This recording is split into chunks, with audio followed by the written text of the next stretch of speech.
এই জগতের যত সুন্দর সবই তোমারই দান।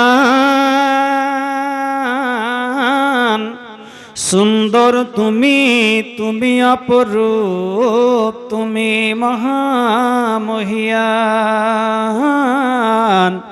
তুমি মহামহিয়ান।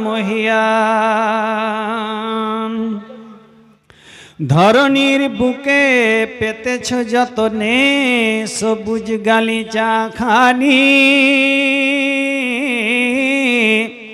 সাগর মলয় গভীর নিশীতে ঢেউ করে কানাকানি।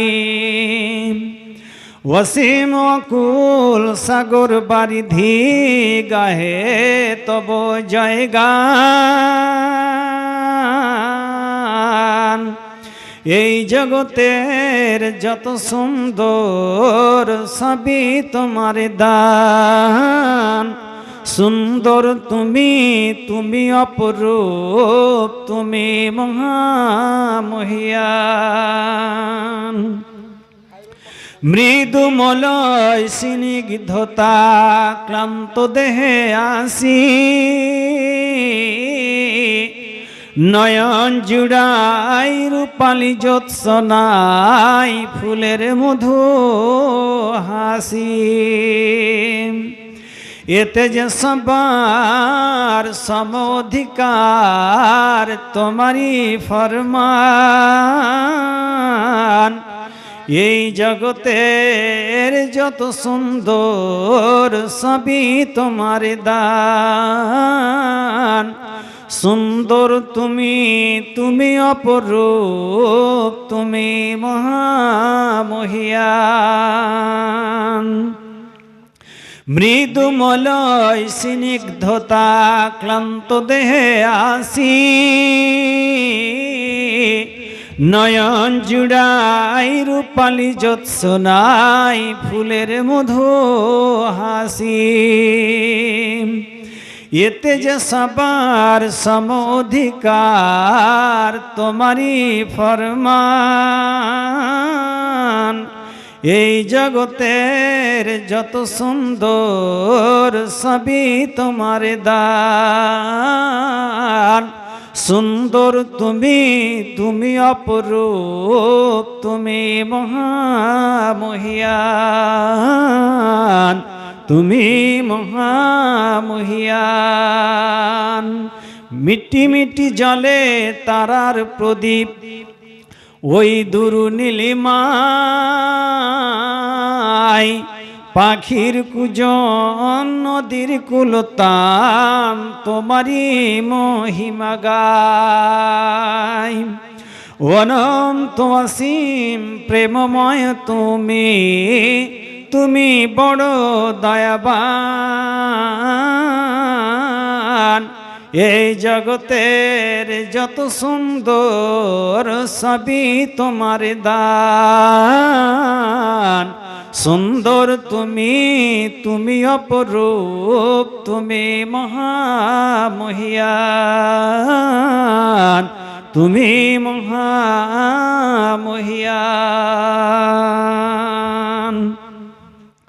শ্রদ্ধেয় সভাপতি ওলামায়ে দ্বীন, সন্ধ্যা থেকে পর্যন্ত বসে থাকা দিন পিপাসু শ্রোতা মণ্ডলী, অন্তরালের সরলা অবলা মা ও ভগ্নীগণ, আল্লাহর স্তুতি যে আল্লাহ রাব্বুল আলামিন পবিত্র রমজানুল মুবারককে আমাদের সামনে মেহমান রূপে উপস্থিত করে আমাদের মতো পাপী তাপী বান্দাদের পাপের প্রায়শ্চিত্তের জন্য আল্লাহ রাব্বুল আলামিন একটা সুযোগ সুবিধা আমাদের জন্য করে দিয়েছেন।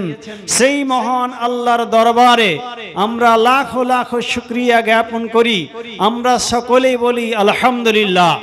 তারপরেই তার নবিকুল শিরোমণি, পুণ্যের পথ প্রদর্শক, মরুপ্রান্তের দিবাকর আহমদে মুজতাবা মুহাম্মদুর রাসূলুল্লাহ, আমরা সকলেই বলি সাল্লাল্লাহু আলাইহি ওয়াসাল্লামের প্রতি অগণন শান্তির ধারা অবতরণ হোক। আল্লাহুম্মা সাল্লি আলাইহি, আল্লাহুম্মা বারিক আলাইহি। ভাই এবং বাবাজিরা, মা এবং বোনেরা, খালারা আমার, আমাদের এই মহতী সভা যে উদ্দেশ্যে আমরা অনুষ্ঠিত করেছি, এটা হচ্ছে যে আমাদের কালিয়া গ্রামের জুমা মসজিদের উন্নতিকল্পে আমরা একটা খুব বুক ভরা আশা নিয়ে জলসা করেছিলাম, যার ফলে জলসা করেছিলাম, কিন্তু দুর্ভাগ্যবশত আল্লাহর ফয়সালা মেনে নিতে হয়। এমন ভাবে বৃষ্টি হলো যে বৃষ্টির ফলে একাকার হয়ে গেল আমাদের কাজ কাম। আমরা মা বোনদের বিশেষ করে কালিয়া এবং বাবুপাড়ার মা এবং বোনেদের অসীম ভূমিকা আছে। যে ভূমিকা, যে অবদান অনস্বীকার্য, আমরা ভুলতে পারবো না। আল্লাহ যেন তাদের এই দানের বিনিময়ে প্রতিদান দান করুন। আল্লাহ যেন তাদেরকে যথাযথভাবে আজর সওয়াব দান করুন। আল্লাহুম্মা আমিন। মা এবং বোনেরা অক্লান্ত পরিশ্রম করে, কষ্ট করে তাদের মেহনতের টাকা, মুরগি বেচা, ছাগল বেচা, আর কিছু লক্ষ্মীর ভান্ডার থেকে প্রত্যেক মা আমাদের কালিয়া গ্রামের মসজিদ যেন প্রসারিত হয়, বড় হয়, উন্মুক্ত হস্তে 1000 টাকা করে পার হেড প্রত্যেকটা মহিলা দান করেছেন। বলেন নারে তাকবীর, মাশাআল্লাহ, আলহামদুলিল্লাহ। এটা মানে নজিরবিহীন, যা মা এবং বোনদের পক্ষ থেকে আমরা উৎসাহিত হয়েছি, আমরা আপ্লুত হয়েছি। কোথায় আমাদের খুশি আমরা লুকিয়ে রাখবো আমরা বলতে পারছি না। এবং ভাইয়েরাও যথেষ্ট আমাদের সাহায্য সহানুভূতি করেছেন, এবং আমরাও প্রচেষ্টার বহু মেহনতের মাধ্যমে, চেষ্টা প্রচেষ্টার মাধ্যমে মা এবং বোনরাও যেন পুরুষের পেছনে ঈদগাহায় যেন তারা পুরুষের পেছনে গিয়ে তারা নামাজ পড়তে পারে, তার সুব্যবস্থার জন্য প্রত্যেকটা মা এবং বোনেরা আমার 500 টাকা করে ঈদগাহার পারপাসে দান করেছেন। আমরা ঈদগাহ করে, প্রাচীর করে, 600 গাড়ি মাটি দিয়ে সুন্দর করে আমাদের পরিষেবা মেয়েদের আমরা দিতে পেরেছি, যার জন্য আল্লাহর কাছে আমি অশেষ কৃতজ্ঞতা জ্ঞাপন করছি। ভাই এবং বোনেরা, মা এবং খালারা আমার, এখন আমাদের কালিয়ার যুবক ছেলেরা এই মসজিদকে ভেঙে এই 2 থেকে 2.5 বছরের ভেতরে 35 থেকে 40 লাখ টাকার কারবার করছে। এই রকম মানুষের মেহনতি মানুষের মাথার উপর দিয়ে হচ্ছে, কিন্তু আমরা দুর্ভাগ্যবশত ওই জালসায় হাদিস কোরআনের কথা মা এবং বোন ভাইদেরকে আমরা শোনাতে পারিনি। এই জন্য এই জালসাটা অনুষ্ঠিত করেছি। এটা পবিত্র রমজান মাস, দানের মাস, সাদকার মাস, ক্ষমা করিয়ে নেওয়ার মাস। আর এই যে আমাদের 70 কুইন্টালের মতো আমরা রড কিনেছি, ছাদের কাজ চলছে, আমাদের এখন পুঁজি খুব সংকটের উপরে আমরা আছি। এই জন্য মা এবং বোন ভাইদের যারা আপনারা দান করেছেন, তারপরেও একটু যদি আপনারা হাত লম্বা করেন, 2 লাখ টাকা মোটামুটি যদি আমাদের হয়ে যায়, তাহলে ইনশাআল্লাহ আমরা ছাদ করেও বেরিয়ে যাব। আর কালিয়া এবং বাবুপাড়া এবং আদার্স যারা বাইরে থেকে এসেছেন, একটু আপনারা দয়া করে এই আমাদের মসজিদের জন্য পবিত্র রমজান মাসে আপনারা দান করবেন, যেন আমাদের কাজ আর আটকে না থাকে। ছাদটা হয়ে গেলে আমরা অনেকটাই স্বস্তি লাভ করব, কারণ এখন রৌদ্রের সময় আমরা জুমা পড়তে পারবো না, আবার সামনে বৃষ্টি আসছে, বৃষ্টিতে কাদাতে সম্ভব নয়। এই জন্য বিভিন্ন জায়গায় বিচ্ছিন্নভাবে আমাদের এখন মানে জামাত হচ্ছে, আমাদের খুবই প্রচণ্ড অসুবিধা। কাজে অসুবিধা হলেও ভাই এবং বাবাজিরা, মা এবং খালারা আমার, কষ্টের উপর দিয়েও যদি আপনারা এই অংশ নেন, তাহলে এটা পবিত্র রমজান মাস, কেউ বাদ থাকবেন না। একটু পর্যাপ্ত পরিমাণে দান করলে ইনশাআল্লাহ আমাদের কাজ আটকে থাকবে না। আল্লাহ ইনশাআল্লাহ আমাদের তৌফিক দান করবেন। ভাই এবং বাবাজিরা, মা এবং খালারা আমার, আপনার বাবা মা, আত্মীয় স্বজন, শ্বশুর শাশুড়ি আপনারাকে সম্পত্তি দান করে গেছেন, কারোর সম্পত্তি নেই, আপনাকে মানুষ করে গেছেন, তারা আপনাদের দানের দিকে ফ্যাল করে চেয়ে আছে। হাদিসে এসছে যে মৃত্যু ব্যক্তি একটা যেমন জলে, ডুবন্ত জলে হাবুডুবু খায়, সেই রকম অবস্থায় তাদের অবস্থা, আপনাদের দানের দিকে চেয়ে আছে। আল্লাহ রাসূল সাল্লাল্লাহু আলাইহি সাল্লাম বলেছেন, মৃত্যু ব্যক্তির পক্ষ থেকে, মানে জীবিত ব্যক্তির পক্ষ থেকে মৃত্যু ব্যক্তির জন্য সমস্ত কিছু বন্ধ হয়ে যায়, শুধু মানে জীবিত ব্যক্তির পক্ষ থেকে দান সাদকায়ে জারিয়া এটাই পৌঁছে। সাদকায়ে জারিয়া মানে প্রবাহমান সাদকা, যেমন নদীর স্রোত বহিতে থাকে চৈত্র বৈশাখ মাস আর 12 মাস বইতে থাকে, বন্ধ হয় না। ওই রকম এই মসজিদের দান যতদিন মসজিদটা থাকবে, যতদিন মসজিদটা আবাদ হবে, ততদিন পর্যন্ত যে মৃত্যুদেরকে স্মরণ করে আপনারা দান করবেন তাদের কবরে দান পৌঁছিতে থাকবে। কাজেই অনেক সম্পত্তি আপনাদের দিয়েছে বাবা মা আত্মীয় স্বজন, আমি বেশি সময় নেব না।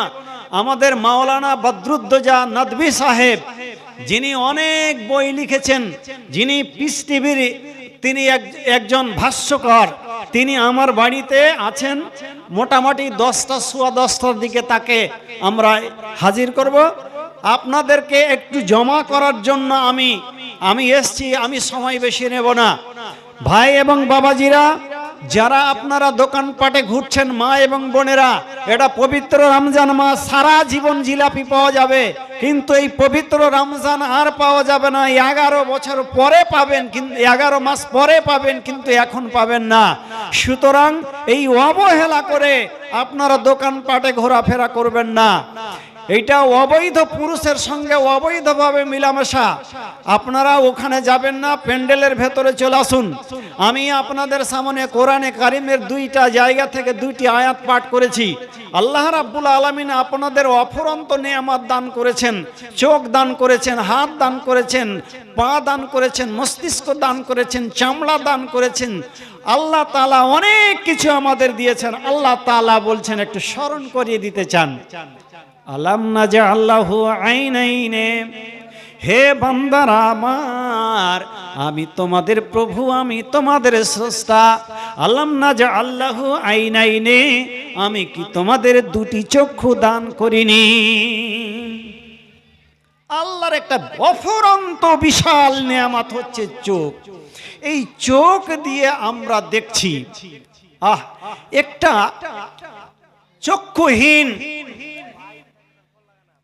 চক্ষুহীন যে চোখ দিয়ে দেখতে পায় না, একটা অন্ধকে যদি জিজ্ঞাসা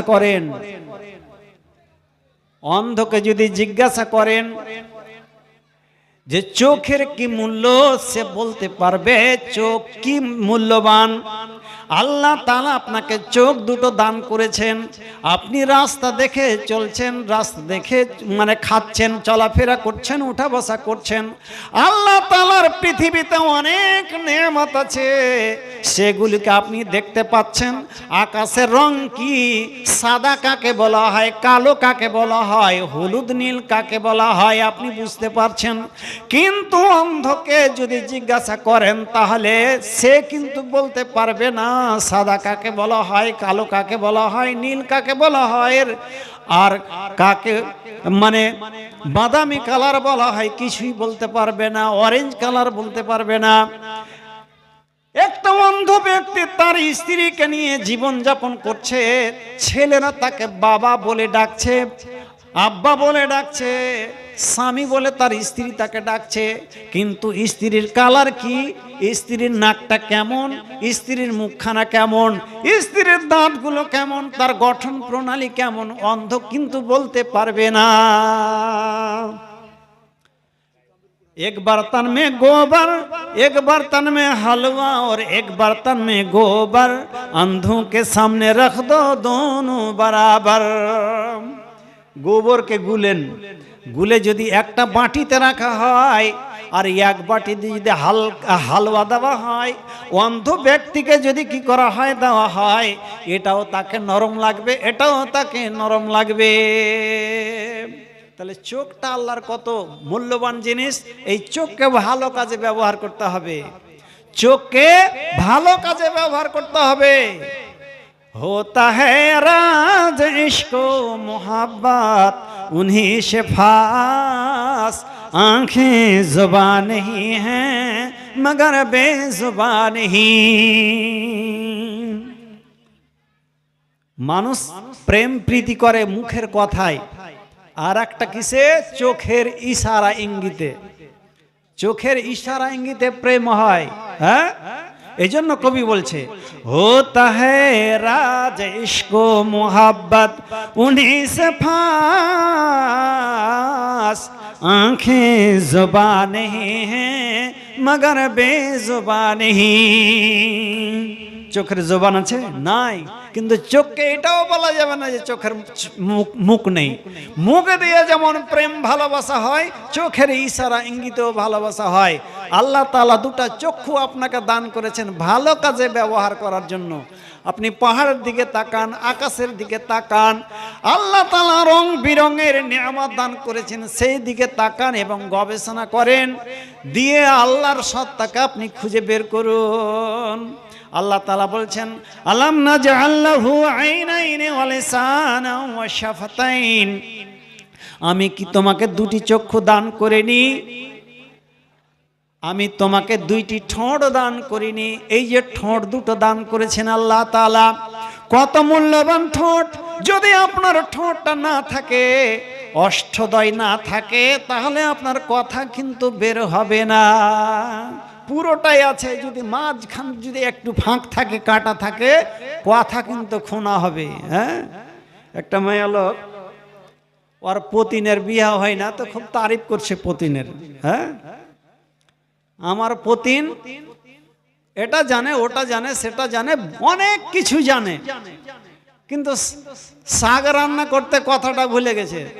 তো এইবার কার ওর নাতনির প্রশংসা করতে গিয়ে মানে নানি খুব বলছে, কিন্তু একটা কথা বলে গেছে। তখন বলছে যে দাদিকে দাদি খাট্টা, তার মানে খাট্টাটা যে বললি না, আমি খাট্টাও যে রান্না করতে জানি। তাহলে ঠোঁটের দাম কত! যদি ঠোঁটটা যদি একটু কাটা থাকে, আপনার কথা খুনা খুনা বের হবে।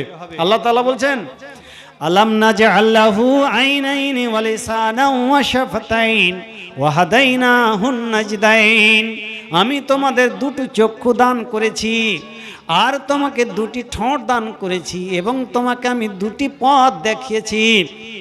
একটা সুপথ, যে পথে জীবন যাপন করলে তোমরা উৎসর্গিত হবে, জান্নাত লাভ করবে, স্বর্গদানে অধিষ্ঠিত হবে। পক্ষান্তরে তোমরা যদি অসৎ পথ অবলম্বন করো, তাহলে তোমরা জাহান্নামে দগ্ধীভূত হতে হবে। তো কি বলছিলাম,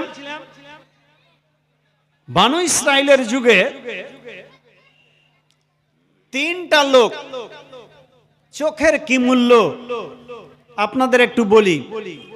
বানু ইসরাইলের যুগে, মুসলিম দ্বিতীয় খণ্ডের হাদিসটা বলছি আপনাদের সামনে। তিনটা লোক, একটা হচ্ছে শ্বেত রোগী, একটা টাক মাথার, একটা হলো অন্ধ। আল্লাহ তাআলা একটা ফেরেশতা পাঠালেন এই তিনজনকে পরীক্ষা করার জন্য। প্রথমে শ্বেত রোগীর কাছে আসলো, শ্বেতিকে এসে বলল যে তোমার কাছে আইয়ো শাইইন তুহিব্বু, তোমার নিকটে সবচাইতে প্রিয় বস্তু কি? শ্বেত রোগী বলল, ভাইরে আমার সারা শরীরের রংটা কি হয়েছে, শ্বেত মানে সাদা হয়ে আছে। আমি লোকের কাছে যখন বসছি, তখন লোকেরা আমাকে মানে ঘৃণা মনে করছে, আমি তাদের কাছে ঘৃণার পাত্র হে প্রতিপন্ন হয়ে যাচ্ছি তাদের নিকটে। এই জন্য আল্লাহ তাআলা যদি আমার শরীরের রংটাকে যদি স্বাভাবিক রঙে পরিবর্তন করে দিতেন, তাহলে আমি সমাজে আমি মান পেতাম, সম্মান পেতাম, আমাকে দেখে ভালো লাগতো। তার শরীরে হাত বুলিয়ে দিলে শ্বেত রোগ তার ভালো হয়ে গেল, সাধারণ চামড়া পেয়ে গেল। আর দ্বিতীয় জনের কাছে এসে বলল, তোমার নিকটে সবচেয়ে উত্তম কি? সেই লোকটার মাথায় চুল ছিল না, টাক মাথা। যার মাথায় টাক আছে, চুল নেই, একটা যদি যুবতী মেয়ের মাথায় চুল না থাকে, তাকে যদি 2 বিঘা জমি দিতে চায়, তবুও কিন্তু কোনো পুরুষ তাকে বিয়ে করবে না। তাহলে চুলটির কত মূল্য তার কাছে। এইবারে ওই টাক মাথা বলল, ভাই আমার মাথায় চুল নেই, আমাকে দেখতে বিশ্রী লাগছে, খারাপ লাগছে, যদি আমার মাথায় আমি চুলটা ফিরিয়ে পেতাম তাহলে বড়ই ভালো হতো। আমাকে লোকেরা খারাপ মনে করছে, আর আমাকে খারাপ মনে করতো না, আমাকে দেখে ভালো লাগতো, চুলটা আমার নিকটে অত্যন্ত প্রিয়। তার মাথায় হাত ফিরিয়ে দিলে আবার চুল ফিরে পেল। এবারে অন্ধের কাছে গেল। অন্ধের কাছে যাওয়ার পরে অন্ধকে জিজ্ঞাসা করছে যে ও অন্ধ, তোমার নিকটে সবচাইতে প্রিয় জিনিস কি, তুমি কি চাও? অন্ধ বলল আমি চাই চোখ। কেন? আমার চোখ হারিয়ে গেছে, আমি সারা পৃথিবী কি রূপ আমি দেখতে পাই না, ছেলে মেয়ের রূপও আমি দেখতে পাচ্ছি না, সাদা কালোর মধ্যে তফাৎ করতে পারি না। যদি আমাকে আল্লাহ তাআলা চোখ দিতেন তাহলে আমি বড়ই কৃতজ্ঞতা জ্ঞাপন করতাম। তার চোখে হাত ফিরিয়ে দিলে অন্ধ কি পেল? চোখ ফিরিয়ে পেল। এইবার প্রথম তাকেও বলা হলো যে মালের মধ্যে কি চাও? সে বলেছিল উট চাই, তাকে উট দেওয়া হয়েছিল। দ্বিতীয় জন যে টাক মাথা, তাকে তার চুলো ফিরিয়ে দেওয়া হলো। আর তাকে বলা হলো তুমি সবচাইতে মালের মধ্যে কি চাও? সে বলল যে আমি একটা গরু চাই, গাভী চাই, তাকে গাভী দেওয়া হলো। অন্ধকেও কি মাল চাও? সে বলল একটা ছাগল আমি চাই। কানা কুকুর মারে শুকুর, বেশি কি চাইবো? একটা ছাগলই দেওয়া হোক আমাকে, তাকে ছাগল দেওয়া হলো। এর উটের পাল হলো, এর উটে বাচ্চা দিল, এর গরুতে বাচ্চা দিল, এর ছাগলে বাচ্চা হলো, অনেক কিছু হয়ে গেল মাল আর কি।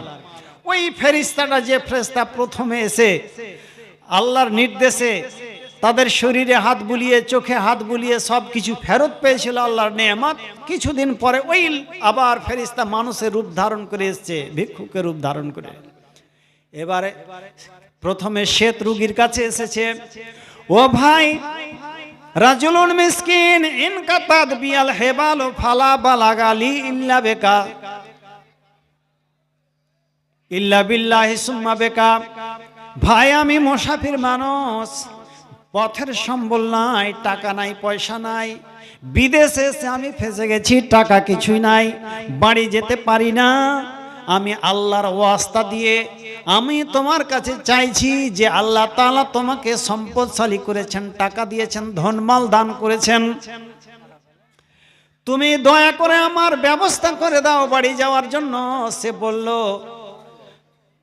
যে ইন্নামা উররিস্তু হাযাল মালা কাবিরান কাবিরিন, আমি এই মালের পরম্পরা ভাবে আমি মালিক হয়েছি, উত্তরাধিকার সূত্রে আমি এই সম্পত্তি পেয়েছি। সে বলল আমি কি তোমাকে চিনতে পারি না? তুমি কি ওই শ্বেত রোগী ছিলে না? তাকে একবারে ধিৎকার দিয়ে কথা বলছে, ফালতু কথা বলার জায়গা পাও না, যাও আমার ডিহি থেকে নেমে কথা বল। তখন তাকে বদদুয়া দেওয়া হলো, যদি তুমি তোমার কথাই মিথ্যুক হও তাহলে আল্লাহ যেন তোমাকে পূর্বের অবস্থায় ফিরিয়ে দেয়। দ্বিতীয় জনের কাছে আসলো। দ্বিতীয় জনকে টাক মাথা। টাক মাথা ওই কথাই বলল, আমি উত্তরাধিকার সূত্রে এই অর্থের মালিক হয়েছি। এবারে তাকেও ধিৎকার দিয়ে সরিয়ে দিল। তখন তাকে বলল যে তুমি তোমার কথাই যদি মিথ্যুক হও তাহলে আল্লাহ যেন তোমাকে পূর্বের অবস্থায় ফিরিয়ে দেয়। তৃতীয় জন অন্ধের কাছে আসলো। অন্ধকে এসে বলছে রাজুলুন মিসকিন ফালা বালাগা লি ইল্লা বিল্লাহি সুম্মা বেকা। ভাই আমি মুসাফির মানুষ, বাড়ি পৌঁছিতে পারি না, টাকা নাই, পথের সম্বল নাই, আমি বিপদে পড়ে গেছি, যদি তুমি আমার পথের সম্বলের ব্যবস্থা করে দাও, আমাকে যদি কিছু সাহায্য সহানুভূতি করো তাহলে আমি বাড়ি পৌঁছতে পারবো। এইবারে অন্ধ ব্যক্তি বলল, ভাই রে, আমি অন্ধ ছিলাম, আল্লাহ তাআলা আমাকে চক্ষু দান করেছেন, চক্ষু ফিরিয়ে দিয়েছেন, আর অর্থ দান করেছেন ছাগল, আর ছাগলের পাল হয়ে গেছে। তুমি কতটি ছাগল চাও? তোমার কতটি ছাগল নিয়ে তোমার প্রয়োজন মিটবে? এই যে আমার ছাগলের পাল থেকে যা পারবে তুমি নিয়ে চলে যাও। তখন বলল, ভাই তোমার আর দুইজন বন্ধু ফেল করলো, তুমি পরীক্ষায় পাশ করলে, তোমার মালের প্রয়োজন নেই, আল্লাহ তাআলার পক্ষ থেকে আমাকে আজমায়েশের জন্য প্রেরণ করা হয়েছে। তো ভাইরা আমার, এই রকম কালিয়ার মধ্যে অনেক লোক আছে যারা বিত্তশালী, অর্থ আছে কিন্তু মন নেই, মাল হয়েছে তা আল্লাহকে বলে ভুলে গেছে। ওই রকম করে থাকবেন না। আমি কথা বাড়াতে চাই না, মাওলানাকে আমি দিয়ে দিব, বিরক্ত করতে চাই না আপনাদের। আপনারা যারা বাকিটা খেয়েছেন তাড়াতাড়ি দিন, আমি 2-4 কলম আদায় করে চলে যাবো এখান থেকে। চলে এসছেন, নিয়ে এসো 2-4 কলম। কে আছে বাকি? তাড়াতাড়ি করেন, মাওলানা বসে আছেন। গুজরাট থেকে লেবার শ্রেণী 11,500 টাকা পাঠিয়েছে। গুজরাট থেকে আমাদের গ্রামের ছেলেরা আছে বাইরে গুজরাতে 11,500 টাকা দান করে। নারায়ে তাকবীর, মাশাআল্লাহ, আলহামদুলিল্লাহ। তোমারই শফিকুল 200 টাকা আর 50 কিলো ভুট্টা মা বাবার জন্য দোয়া। এলিয়াস ভাই 500 টাকা। তাড়াতাড়ি করেন, দেরি করবেন না। ওখানে যাও।